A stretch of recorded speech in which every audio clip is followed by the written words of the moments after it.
All right, good Wednesday morning, everyone. Hope y'all are having a good start to the middle of the week now. Yesterday was an active weather day for us with very strong line of storms that rolled in early yesterday afternoon.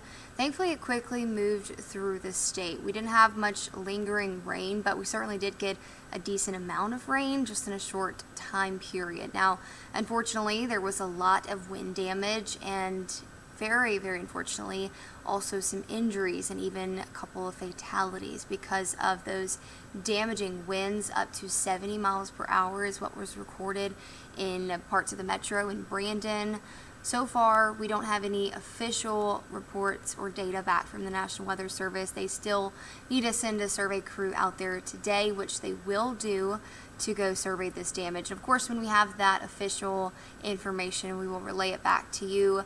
Several tornado warnings that were issued across the region, especially in southeast Mississippi, and there was some weak rotation, but we'll be able to determine if that was the damage we saw was caused by straight line winds or an actual touchdown of a weak tornado. So right now you're seeing Live IMAX 12 looking very quiet behind that line of storms, but certainly a lot of storm reports as well, not just for our region, but back yesterday morning across the plains, and now this morning that same line of storms is moving into the Carolinas and Florida and Georgia, where there's current warnings ongoing and watches also in place. So here's a look over downtown Jackson.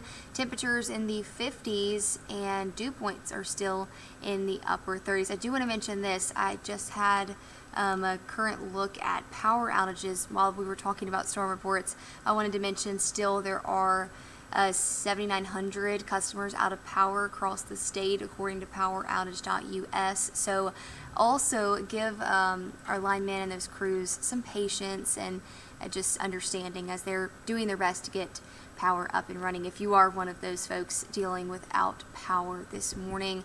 Back to currents though, we're quiet and slightly cooler. We're in the low 50s, lower dew points as well. Winds are sustained now at 20 miles per hour. So that is going to be the story today. Gusty winds are still in place. Temperatures in the 40s in Rolling Fork and in Durant now. Carthage coming in at 50 degrees, 52 in Laurel. And our winds could gust up to about 45 miles per hour at times today. Here's a look at your first forecast, breaking down the rest of the morning for you. Expecting more clouds and sunshine throughout the morning. Eventually those clouds start to diminish and decrease, but those temperatures staying quite cool and below average. Usually this time in March we are warming to the upper 60s for highs, but we'll be in the upper 50s in Jackson and in Mendenhall, especially north of I-20, may not make it out of the middle 50s. I do think our southern counties will briefly touch 60 degrees, but our wind gusts, that's the big kicker today, still up to about 35 mile per hour wind gust throughout the afternoon. That's why a wind advisory has been extended and will be in place till 6 p.m. today. So what does this mean for us? Still, we could see the wind knocking down some tree limbs, even blowing down trees. Won't rule that out, especially with saturated ground. Doing some more damage. Now, we're not expecting the extreme winds we saw yesterday, so don't be too alarmed. Now, high-profile vehicles still may have trouble traveling with these types of winds. Now, overnight we'll see mostly clear skies and our winds start to relax. This means temperatures drop to the 30s, but I don't expect freezing conditions, so mid-30s is what we're looking at. Big picture shows us that strong area of low pressure to our north with a trailing cold front. And by this afternoon is pushing well to our east off the eastern seaboard. High pressure building back into our south and west. That's going to relax our winds and also give us some sunshine by Thursday. Friday, though, clouds are increasing.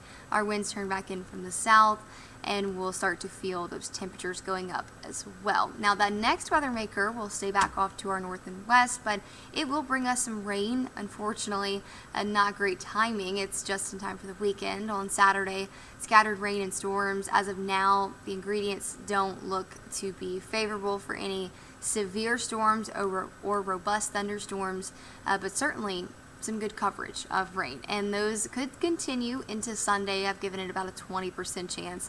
Isolated showers for the second half of your weekend. Until then, though, it is just a temperature trend. Today will be a blustery day. Heading out the door tomorrow, you'll definitely need a jacket in the 30s.